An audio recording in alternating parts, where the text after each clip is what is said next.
الحمد لله نحمده ونستعينه ونستغفره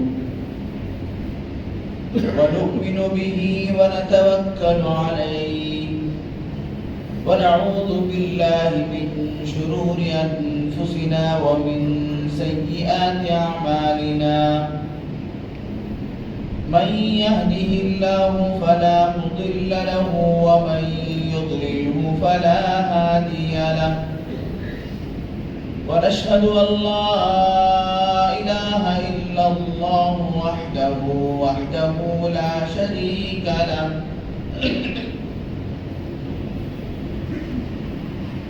لا شريك له ولا نذير له ولا مشير له ولا وزير له ونشهد أن سيدنا وسندنا وحبيبنا ونبينا ومولانا محمد وبارك وسلم تسليما كثيرا أرسله الله تعالى بين يدي الساعة بشيرا ونذيرا وداعيا إلى الله بإذنه وسراجا منيرا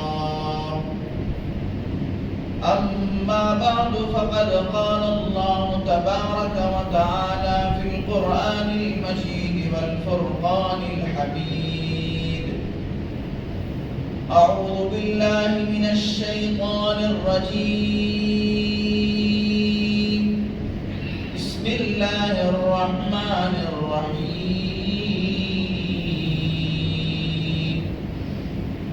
ألا إن أولياء الله لا خوف عليهم ولا هم يحزنون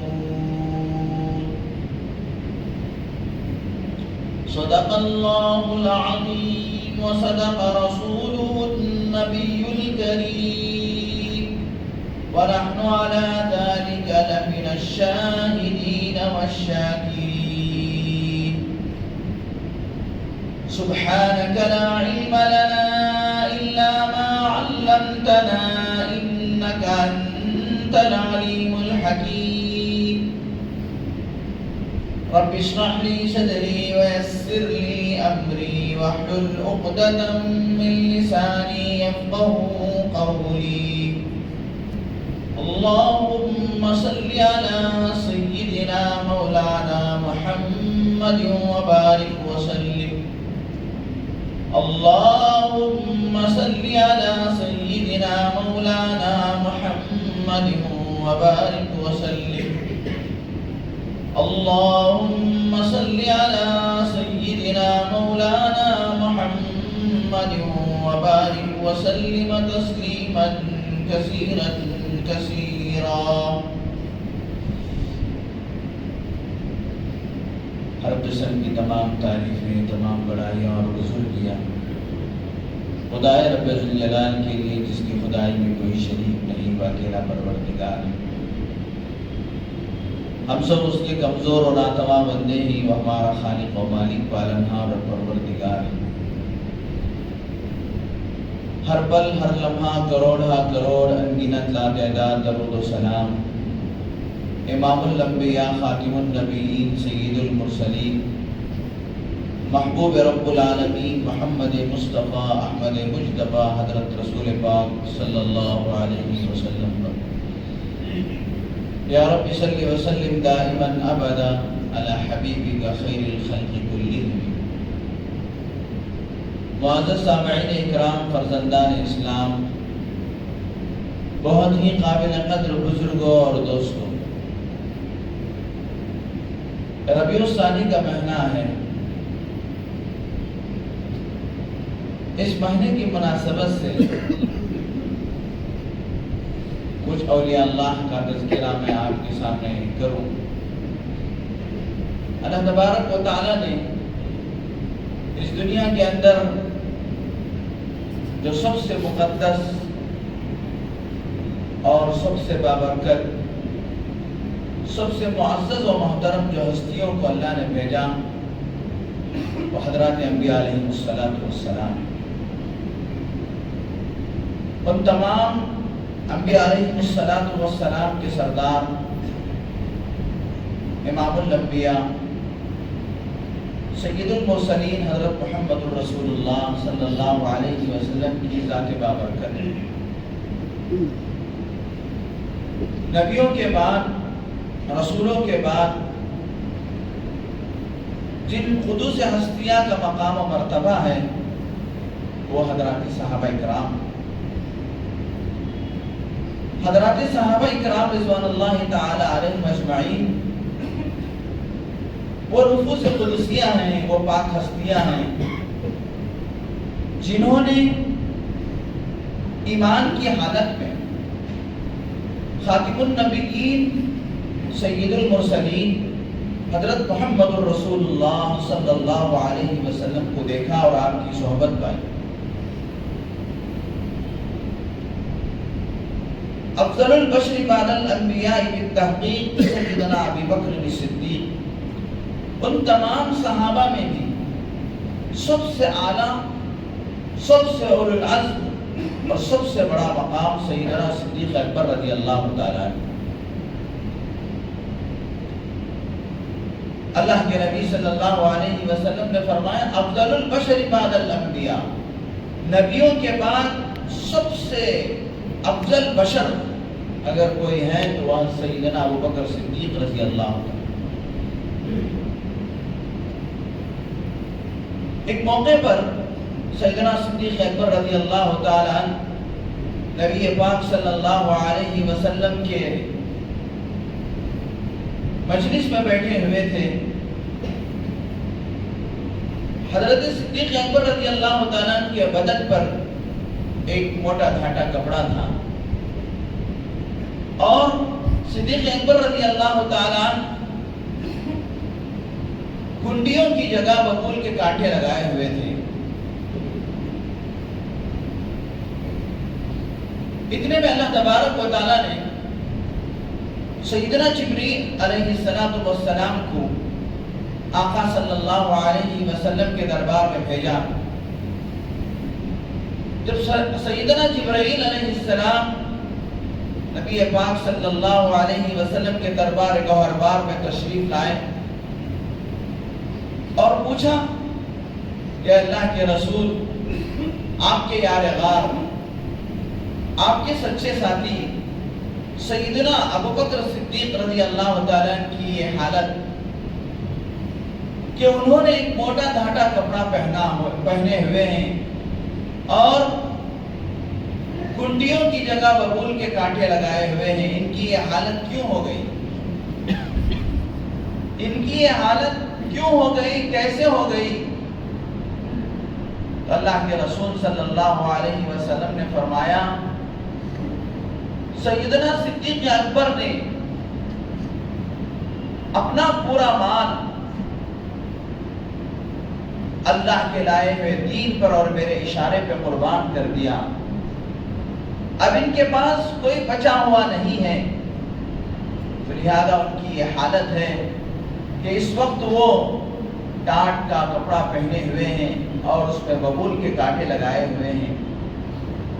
تو حضرت جبرائیل علیہ السلام نے پیارے آقا صلی اللہ علیہ وسلم سے کہا یقرئک علیہ السلام، اے اللہ کے رسول، اللہ تبارک و تعالی صدیق اکبر کو سلام کہہ رہا ہے اور اللہ تبارک و تعالی یہ پوچھ رہا ہے، صدیق اکبر سے یہ پوچھ رہا ہے کہ صدیق اکبر اس حال میں بھی اللہ سے راضی ہیں یا نہیں.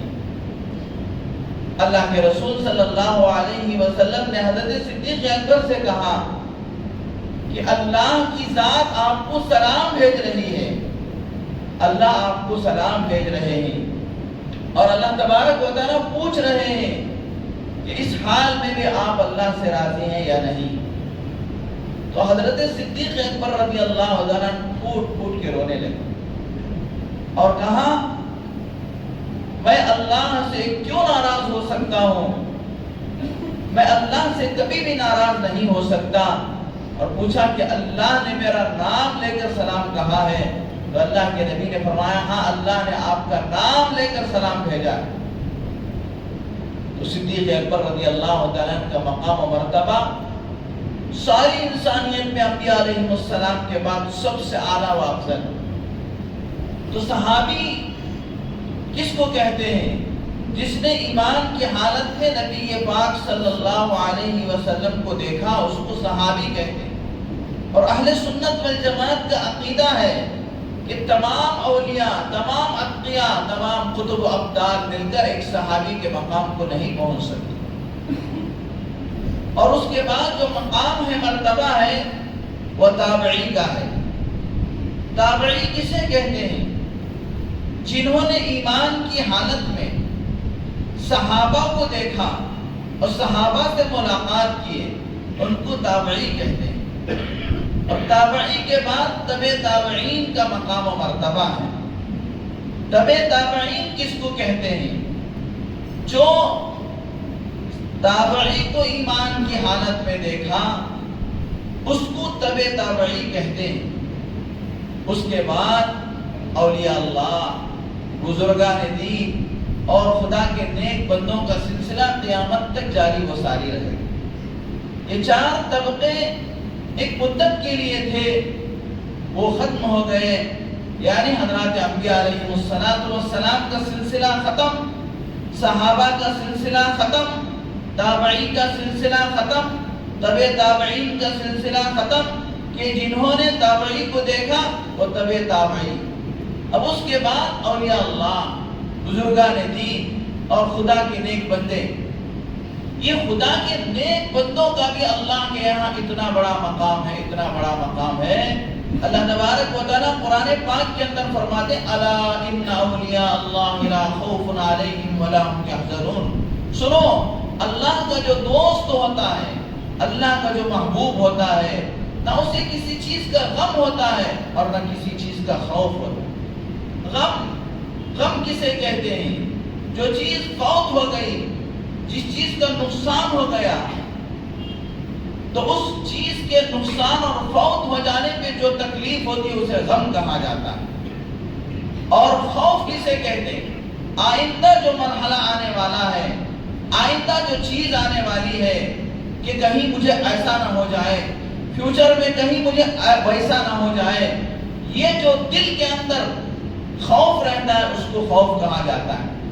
اللہ کے نیک بندے وہ ہیں جن کو اپنی دنیا کے لٹنے کا غم نہیں اور خدا کے سامنے حاضر ہو کر جواب دینے کا خوف نہیں، کیونکہ انہوں نے ایسی پاک و صاف زندگی گزارتے ہیں، ایسی پاک و صاف زندگی دنیا کے اندر گزارتے ہیں کہ ان کو دنیا کے مٹنے کا غم نہیں ہوتا اور خدا کے سامنے جا کر جواب دینے کا کوئی خوف نہیں ہوتا۔ اس لیے کہ اللہ تبارک و تعالیٰ نے فرمایا کہ ان اولیاء اللہ الا المتقون۔ اولیاء اللہ وہ ہوتے ہیں جو چیزوں سے نہیں ڈرتے، دنیا کے لٹ جانے کا ان کو کوئی خوف نہیں ہوتا، وہ ڈرتے ہیں تو فقط اللہ سے ڈرتے ہیں۔ ان کے دلوں میں اللہ کے ڈر کے علاوہ کسی چیز کا ڈر نہیں ہوتا، کسی مخلوق کا ڈر نہیں ہوتا اور کسی بادشاہ کی بادشاہت کا ڈر نہیں ہوتا۔ وہ بادشاہوں کی بادشاہت کو اپنی جوتوں کی ٹھوکریوں پر رکھتے ہیں، جن کو اولیاء اللہ کہا جاتا ہے۔ اور اولیاء اللہ کے بارے میں اللہ تبارک و تعالیٰ نے قرآن مجید کے اندر فرمایا ان آتیت ولیا فقد آذنت للحرب۔ تم میں کا کوئی آدمی میرے کسی ولی کو تکلیف پہنچائے گا، تم میں کا کوئی آدمی میرے کسی ولی سے بغاوت کرے گا، تم میں کا کوئی آدمی میرے کسی ولی سے دشمنی کرے گا، تو اللہ تبارک و تعالیٰ نے ان سے جنگ کا اعلان فرمایا، میں ان کے لیے جنگ کے لیے تیار ہوں۔ مطلب کیا ہے کہ میں ان کو ایسے ختم کروں گا پھر ان کا نام و نشان نہیں رہے گا، ان کو میں ایسے ملیامین کروں گا کہ پھر ان کا نام و تذکرہ لینے والا بھی نہیں ہوگا۔ چنانچہ میرے دوستو، انہی اولیاء اللہ میں سے اور انہی پاک تینت و پاک فطرت لوگوں میں سے شیخ سیدنا عبد القادر جیلانی رحمت اللہ علیہ، جن کو سید الطائفہ کہا جاتا ہے، اولیاء اللہ کی جماعت کے سردار ہیں، شیخ عبد القادر جیلانی رحمۃ اللہ علیہ، اور اللہ تبارک و تعالیٰ نے بے پناہ خوبیوں سے نوازا تھا۔ حضرت شیخ عبد القادر جیلانی رحمۃ اللہ علیہ 471 ہجری میں پیدا ہوئے، 471 ہجری میں پیدا ہوئے۔ بعض روایات کے مطابق 470، 70 71 بازو ہی ہے، تو 471 یا 470 ہجری میں شیخ سیدنا عبد القادر جیلانی رحمۃ اللہ علیہ کی ولادت ہوئی، اور اللہ تبارک و تعالیٰ نے ایسا بہترین خاندان اور ایسے بہترین ماں باپ ان کو عطا فرمائے۔ اللہ تبارک و تعالیٰ کسی کو کسی چیز سے نوازتے ہیں تو پھر اللہ کو کون پوچھنے والا؟ این سعادت بزور بازو نیز، این سعادت بزور بازو نیز، دان بخشت خدائے بخشندہ۔ یہ چیزیں آدمی اپنی طاقت سے، روپیے پیسے سے نہیں کما سکتا، بلکہ اللہ کی توفیق سے اور اللہ کی داد و دہش سے یہ چیزیں ملتی ہیں۔ شیخ عبد القادر جیلانی رحمۃ اللہ علیہ کی والدہ وہ حضرت حسین رضی اللہ تعالیٰ عنہ کے خاندان سے، اور شیخ عبد القادر جیلانی رحمۃ اللہ علیہ کے والد ابو صالح جن کا نام ہے وہ حضرت حسن رضی اللہ تعالیٰ عنہ کے خاندان۔ والدہ حسینی ہے تو والد حسنی ہے، اور 10 واسطوں کے ساتھ حضرت علی رضی اللہ تعالیٰ عنہ کے ساتھ ان کا خاندان ملتا ہے۔ چنانچہ حضرت سیدنا شیخ عبد القادر جیلانی رحمۃ اللہ علیہ کے والد محترم شیخ ابو صالح بڑے اللہ والے لوگوں میں سے۔ ماں باپ جب اللہ والے ہوتے ہیں، ماں باپ کے اندر جب اللہ کا ڈر اور خوف ہوتا ہے تو وہ چیز اللہ تبارک و تعالیٰ آٹومیٹک اولاد کے اندر منتقل فرما دے۔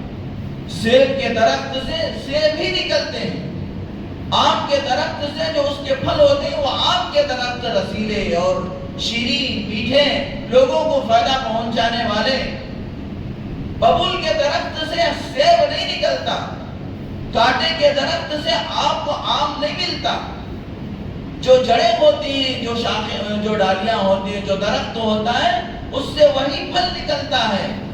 تو فرمایا کہ ماں باپ جتنے نیک ہوتے ہیں، ماں باپ کے اندر جتنا تقویٰ ہوتا ہے، اللہ تبارک و تعالیٰ وہ تقویٰ اولاد کے اندر منتقل فرماتے ہیں۔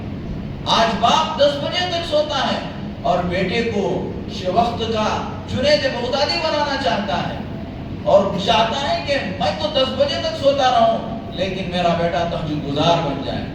یہ ناممکن ہے۔ میں جب تہجد کے لیے اٹھوں گا تو میرا بیٹا فجر کے لیے مشکل سے اٹھے گا۔ میں 10 بجے اٹھوں اور میرا بیٹا تہجد پڑھے، یہ ناممکن چیز ہے۔ چنانچہ میرے دوستو، شیخ ابو صالح اتنے نیک تھے، کتابوں کے اندر، اردو کتابوں میں واقعہ لکھا ہے ان کا کہ ایک مرتبہ بہت ہی زیادہ فقر و فاقہ ہو گیا، بہت بھوک لگنے لگی۔ جب آدمی کو زیادہ بھوک لگتی ہے تو آدمی بےتاب ہو جاتا ہے، پریشان ہو جاتا ہے۔ چنانچہ وہ اس بھوک کے عالم میں ندی کے کنارے جا رہے تھے تو وہاں سے انہوں نے دیکھا کہ اس ندی کے اندر سے ایک سیب بہتا ہوا جا رہا ہے، ایک سیب بہتا ہوا جا رہا ہے۔ بھوک بہت تیز اور شدید لگ رہی تھی، اور یہ سیب بھی ندی کے اندر بہتا ہوا جا رہا تھا۔ ویسے اس کو اٹھا کر کھانے میں کوئی حرج نہیں تھا، ویسے کسی سے چھین کے نہیں کھا رہے ہیں، کسی کا مال چوری کر کے نہیں کھا رہے ہیں، کسی کو ڈاکہ اور دھوکہ دے کے نہیں کھا رہے ہیں، بلکہ ندی کے اندر سیب بہ رہا ہے اور اس کی بظاہر کسی کی ملکیت نہیں ہے۔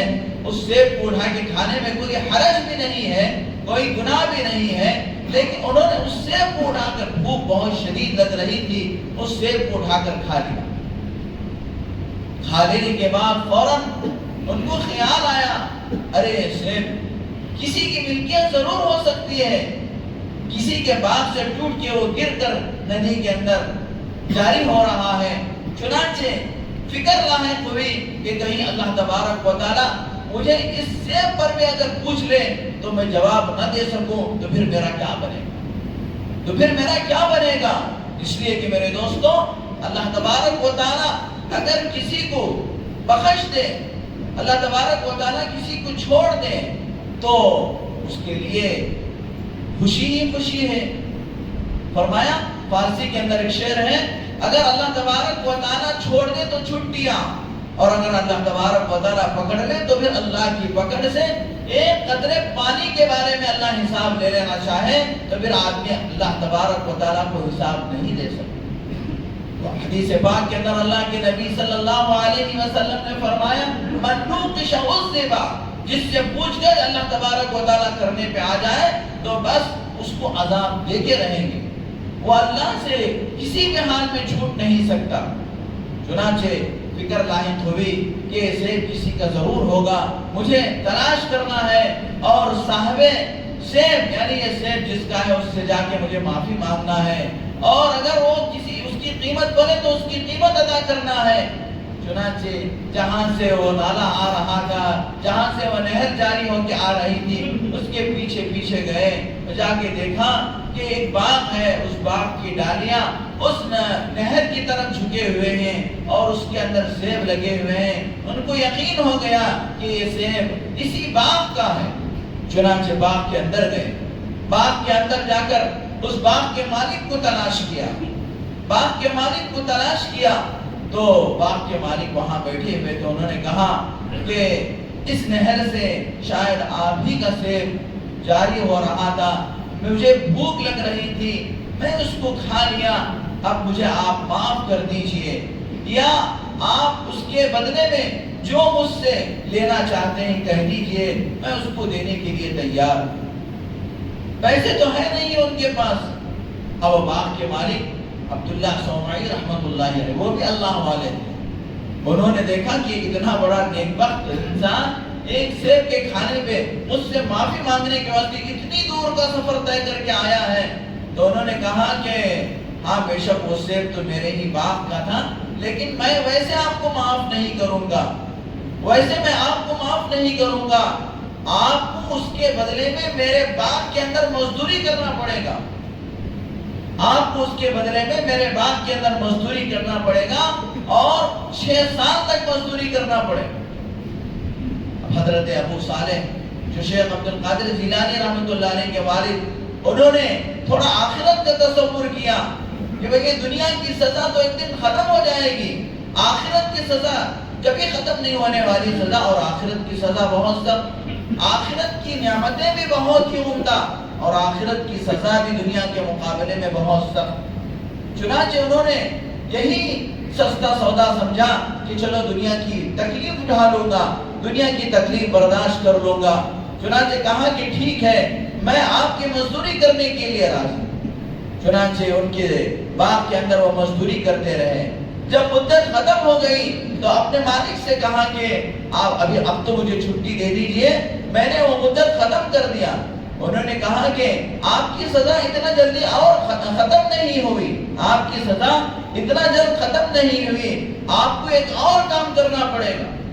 انہوں نے کہا کہ اور کیا کام کروں، 6 سال آپ کے باغ کی میں محنت کی، لیکن کسی بھی طریقے سے اس آخرت کی سزا کے مقابلے میں دنیا کی سزا کو برداشت کرنا آسان ہے۔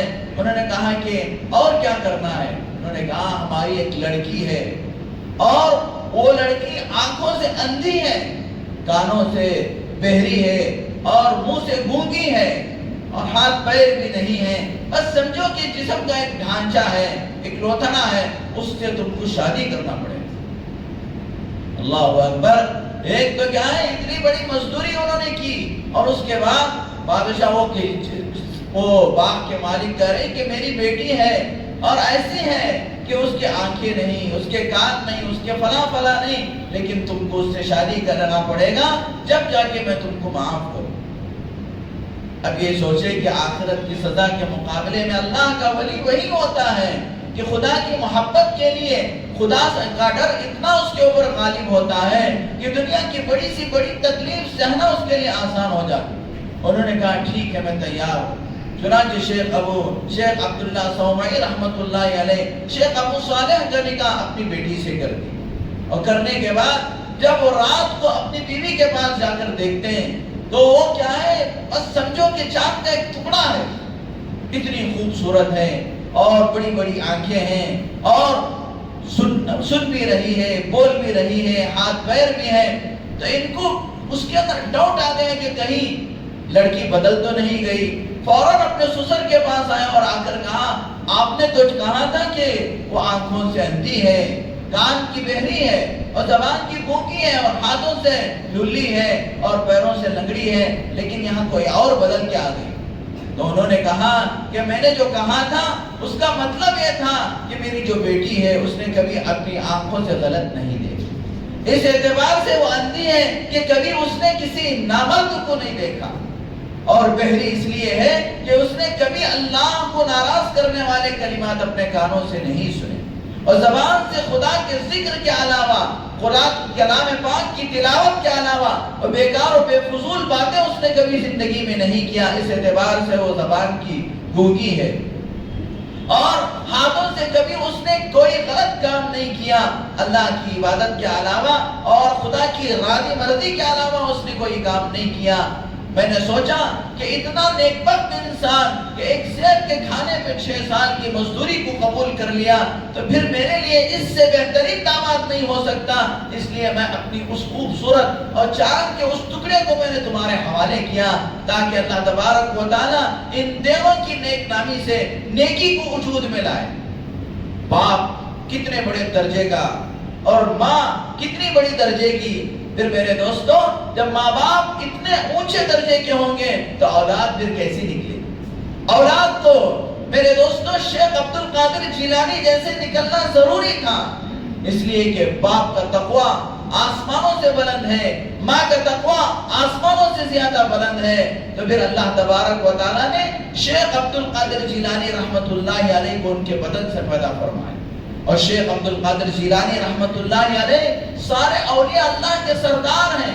اللہ تبارک و تعالیٰ نے ایسا علم عطا فرمایا تھا, ایسی بزرگی عطا فرمایا تھا اور ایسی ذہانت عطا فرمایا تھا. چنانچہ حضرت شیخ عبد القادر جیلانی رحمت اللہ علیہ بچپن ہی کے مرحلے سے گزر رہے والد محترم کا انتقال ہو گیا. شیخ ابو صالح کا انتقال ہو گیا. والدہ نے ان کی بہترین تربیت کی. ایران کے اندر رہتے تھے, جیلان علاقہ, یہ اصل میں گیلان ہے, فارسی کا لفظ ہے گیلان. اس کو لوگ کیا ہے, عربی کے اندر گاف استعمال نہیں ہوتا, گاف کی جگہ میں جیم استعمال ہوتا ہے. ادھر گیلان کو جیلان کہا جانے لگا. اور میرے دوستو, یہ گیلان کسی آدمی کا نام نہیں ہے بلکہ کسی گاؤں کا نام ہے. اب لوگوں نے کسی عالم سے پوچھا نہیں, کسی جاننے والے سے تحقیق نہیں کیا, اپنا نام کیا ہے گاؤں کے نام پر رکھ لیے. کوئی آدمی بنگلور نام رکھ لیتا نہیں رکھ لیتا, لیکن جیلان نام رکھ لے رہے ہیں کیونکہ علماء سے پوچھا نہیں, تحقیق والوں سے پوچھا نہیں. جو چنانچہ گیلان جو ہے وہ ایران کے ایک شہر کا نام. انہوں نے بچپن میں ان کی والدہ نے مکتب کے اندر شیخ عبد القادر جیلانی رحمت اللہ علیہ کو قرآن پڑھنے کے لیے بھیجا. بہت کم مدت کے اندر شیخ عبد القادر جیلانی رحمت اللہ علیہ نے قرآن پاک ناظرہ پڑھ لیا اور حفظ بھی کر لیا. اور جو ابتدائی تعلیم ہوتی ہے وہ اپنے شہر گیلان کے اندر انہوں نے مکمل کرنے کے بعد والدہ سے کہا کہ امی جان, میں علوم عالیہ حاصل کرنے کے لیے, اونچا علم حاصل کرنے کے لیے, قرآن و حدیث کے اندر میں مہارت حاصل کرنے کے لیے بغداد جانا چاہتا ہوں. اس زمانے کے اندر بغداد بہت ہی علم کے اعتبار سے, اس زمانے کے اندر بغداد کے اندر بڑی بڑی یونیورسٹیاں تھیں, بڑے بڑے اللہ والے تھے, امام غزالی جیسے عالم اور اللہ والے وہاں پر موجود. چنانچہ شیخ عبد القادر جیلانی رحمت اللہ علیہ کے دل کے اندر بھی علم کے حاصل کرنے کی تڑپ, اور ماں بھی بہت ہی اونچے درجے کی اللہ والی.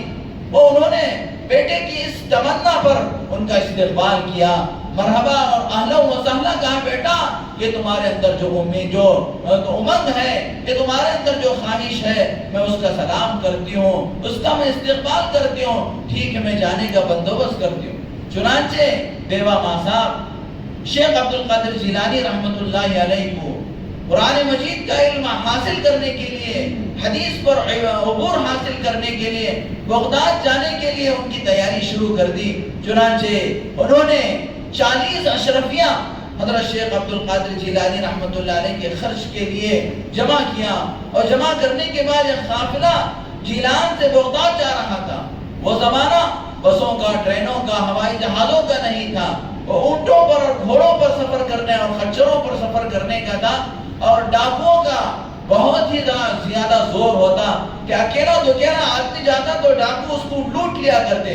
اس لیے قافلے کی شکل میں لوگ جاتے کہ قافلے کے اندر 50-100 آدمی 40-50-100 آدمی جمع ہوتے اور اس طریقے سے ایک گاؤں سے دوسرے گاؤں جاتے اور قافلہ تیار ہوا. معلوم ہوا کہ قافلہ بغداد جا رہا ہے. ان کی والدہ نے شیخ عبد القادر جیلانی رحمت اللہ علیہ کے لیے بندوبست کیا اور ایک نصیحت ان کو کی کہ بیٹا اب تم اللہ کا دین حاصل کرنے کے لیے جا رہے ہو. میرے دوستوں دین علم کے حاصل کرنے کی اتنے فضائل احادیث مبارکہ کے اندر موجود ہیں کہ سرکار دو عالم صلی اللہ علیہ وسلم نے فرمایا جب کوئی طالب علم دین کا علم حاصل کرنے کے واسطے، قرآن کا علم حاصل کرنے کے واسطے، حدیث کا علم حاصل کرنے کے واسطے اپنے گھر سے نکلتا ہے تو فرشتے اس کے لیے پر بچھا دیتے ہیں اور فضاؤں میں رہنے والے پرندے اس کے لیے دعا کرتے ہیں، بلوں میں رہنے والی چونٹیاں اس کے لیے دعا خیر کرتے ہیں، پانی میں رہنے والی مچھلیاں اس کے لیے دعا خیر کرتی رہتی ہیں. چنانچہ بہت بڑی فضیلت ہے علم کے حاصل کرنے. اللہ کے نبی صلی اللہ علیہ وسلم نے فرمایا من سلک طریقا یلتمس به علما سہل اللہ له طریقا الی الجنہ. جو علم دین قرآن و حدیث کا علم حاصل کرنے کے لیے گھر سے نکلتا ہے تو اللہ تبارک و تعالی اس گھر سے نکلنے کی بدولت جنت کا راستہ آسان فرما دیتے ہیں. جنت کا راستہ آسان فرما دیتے ہیں. اور بھی بے شمار احادیث مبارکہ علم دین کے حاصل کرنے کے، خاص کر قرآن و حدیث کا علم حاصل کرنے والوں کے لیے بڑے فضائل اور مناقب.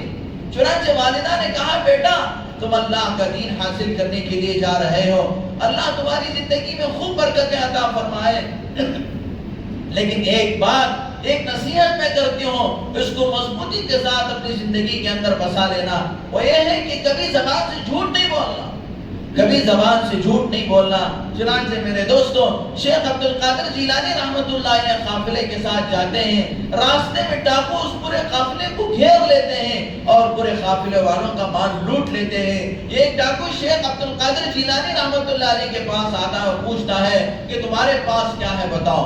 شیخ عبد القادر جیلانی رحمت اللہ علیہ اپنے معصوم زبان سے اور اپنے معصوم چہرے سے کہہ دیتے ہیں کہ میرے پاس 40 اشرفیاں ہیں، میرے پاس 40 اشرفیاں ہیں. وہ پورے ان کے بدن کی تلاشی لیتے ہیں، ان کے سامان کی تلاشی لیتے ہیں، لیکن ان کو وہ اشرفیاں نظر نہیں آتے. تو یہ ڈاکو جا کر دوسرے بڑے ڈاکو سے کہہ دیتا ہے. وہ بڑا ڈاکو آ کر پھر حضرت شیخ عبد القادر جیلانی رحمت اللہ علیہ سے پوچھتا ہے کہ وہ 40 اشرفیاں کہاں ہیں. جب جا کے حضرت شیخ عبد القادر جیلانی رحمت اللہ علیہ فرماتے وہ میری والدہ نے میری آستین کے نیچے اس کو چھپا کے سیا ہے. چنانچہ ڈاکو جب دیکھتے ہیں تو وہاں پہ 40 اشرفیاں ان کو مل جاتے ہیں. لیکن ڈاکوؤں کے سردار کو تعجب ہوتا ہے کہ اتنی چھپی ہوئی چیز اگر چھپا لیتے ہم کو پتا بھی نہیں چلتا اور ان کے اشرفیاں ان کے لیے سلامت رہ جاتے، ایسی چھپی ہوئی چیز کو انہوں نے ظاہر کیوں کر دیا. تو شیخ عبد القادر جیلانی رحمت اللہ علیہ نے کہا کہ مجھے میری ماں نے وصیت کی ہے اور میری ماں نے مجھے تاکید کی ہے کہ جھوٹ نہیں بولنا، تو لہذا میں جھوٹ نہیں بول سکتا اور میں اپنی ماں کے وعدے کے خلاف نہیں کر سکتا. میری ماں نے مجھ سے وعدہ لیا ہے کہ جھوٹ نہ بولے. تو جیسے ہی شیخ عبد القادر جیلانی رحمت اللہ علیہ سے بات ڈاکوؤں کے سردار نے سنی، سر پکڑ کر بیٹھ گیا.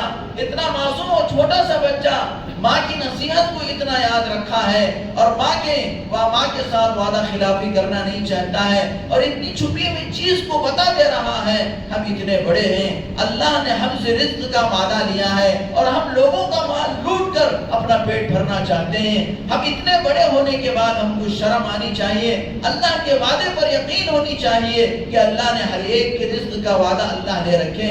اسی وقت وہ ڈاکوؤں کے سردار شیخ عبد القادر جیلانی رحمت اللہ علیہ کے ہاتھ پر وہ کیا ہے وعدہ کرتا ہے کہ میں کبھی اس کے بعد کسی کا مال نہیں لوٹوں گا اور اس پورے قافلے میں لوٹا ہوا مال واپس لوٹا دیتا ہے اور اس کے بعد کہتا ہے کہ میں آئندہ اللہ کے خلاف میں اللہ تبارک و تعالیٰ کے احکام کے خلاف زندگی نہیں گزاروں گا۔ اور میرے دوستو، شیخ عبد القادر جیلانی رحمت اللہ علیہ کے اس ایک بات کے نتیجے میں وہ تمام ڈاکو توبہ کر کے اللہ کے ولی بن کر دنیا سے رخصت ہوتے۔ شیخ عبد القادر جیلانی رحمت اللہ علیہ کے اور بھی بے شمار واقعات ہیں۔ ان کی زندگی سے جو ہم کو سبق ملتا ہے وہ یہی ہے کہ نمازوں کی پابندی کی جائے۔ حضرت شیخ عبد القادر جیلانی رحمت اللہ علیہ کا فتویٰ ہے کہ جو بے نمازی ہیں، ہم کیا ہیں، حضرت شیخ عبد القادر جیلانی رحمت اللہ علیہ کو ماننا بھی ہے اور ان کو جاننا بھی ہے، لیکن ان سے مانے بغیر ان سے مانگے بغیر اللہ سے مانگنا۔ کیوں؟ دینے والی ذات اللہ کی۔ رسول اللہ صلی اللہ علیہ وسلم نے فرمایا فَإِذَا سَأَلْتَ فَاسْأَلِ اللَّهِ، جب تم کو کسی چیز کا سوال کرنا ہے، چھوٹی سی چھوٹی چیز ہی کیوں نہ ہو، فقط صرف اللہ سے مانگنا ہے، اس لیے کہ اللہ ہی دینے والے ہیں، اللہ ہی کے خزانے سے ملتا ہے۔ اور اولیاء اللہ کو بڑے دل کے ساتھ، بڑی محبت کے ساتھ ان کو ماننا ہے اور ان کی تعلیمات کو جاننا ہے اور ان کی تعلیمات پر زندگی گزارنا ہے۔ اور شیخ عبد القادر جیلانی رحمت اللہ علیہ نے فرمایا جو آدمی بے نمازی ہوگا اس کو مسلمانوں کے قبرستان میں دفنانا بھی نہیں چاہیے۔ میرے دوستوں، کیا حضرت شیخ عبد القادر جیلانی رحمت اللہ علیہ کی تعلیمات پر اور ان کی نصیحتوں پر اور ان کے فتاویٰ پر ہم عمل کر رہے ہیں؟ یہ ہم اس چیز کے اوپر ہم فالو ہونا ہے کہ ان کی تعلیمات کیا ہیں اور انہوں نے کیا تعلیمات دے کر گئے۔ اللہ تعالیٰ سے دعا ہے کہ اللہ تبارک و تعالیٰ ہم تمام کو حضرات اولیاء، حضرات اتقیاء اور اللہ کے نیک بندوں کی تعلیمات پر 100% عمل کرنے کی توفیق عطا فرمائے، اور پوری امت کی طرف سے اللہ تعالیٰ حضرت شیخ سیدنا عبد القادر جیلانی رحمت اللہ علیہ کو جزائے خیر عطا فرمائے۔ آمین و آخر دعوانا الحمدللہ رب العالمین۔